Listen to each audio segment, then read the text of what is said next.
It seems that every year there seems to be a new game that asks you to kill innocent people, be it police officers, civilians, or otherwise.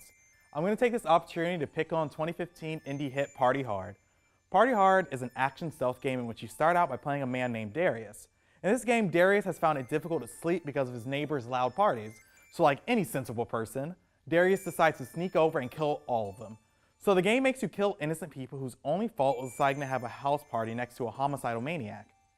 Now, I realize these aren't actually people, but I still get a lot of uneasiness when I'm attacking people I have no justification for being hostile towards. Some games intentionally provoke this feeling, but that was not the case here. In most games, there's a reason or motivation for attacking anyone. You get jumped and it's self-defense, you have a specific clearance to eliminate a terrorist force, you're protecting your homeland from an absolutely evil force, etc. There's a large sect of gamers that are not a fan of these games that force you to kill innocent people, even if they are just virtual representations of people. Because they are still representations of people in general. But I would argue that in the end, it seems as if not being a fan of killing innocents is exactly the point of games like this. For example, in films, good films aren't just about things you want to see. A film isn't bad because it showed you something you didn't want to see. Oftentimes, it's the films that show us things that we didn't want to see that are the most affecting. And just as good films aren't just about things you want to see, good games aren't just about things you want to do. In fact, games offer a uniquely strong ability to drive home some of these feelings by actually giving you a limited sense of agency. Even though you can't really choose not to do something, aside from refusing to play the game at all, you still feel like, to some degree, you're the one doing it. The fact that things like this make you extra uncomfortable demonstrates this. But in the end, I think it's too often used as a substitute for having a good narrative. It's like, what's the easiest way we can make the player feel uncomfortable?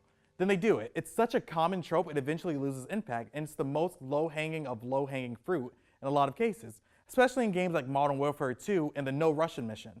Instead of giving the player binary choices or even non-choice to do the right or wrong thing, why can't the choices all be a little more gray?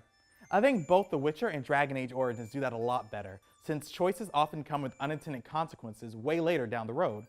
It's a cheap way to evoke an emotional response, but can be done right.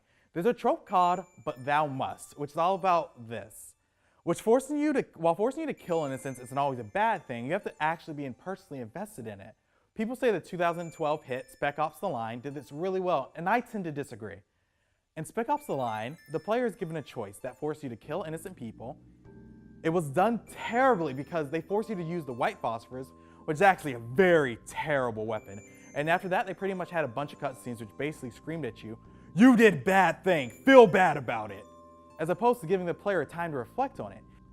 Games like this War of Mine do it a lot better, since you're personally invested in what's going on, and when you realize that what you're doing, the game doesn't tell you to feel any certain way, you draw the emotional conclusion on your own and react accordingly. So, what other games would you recommend in this vein? Comment in the comment section below and start a discussion if you like. Have a great day.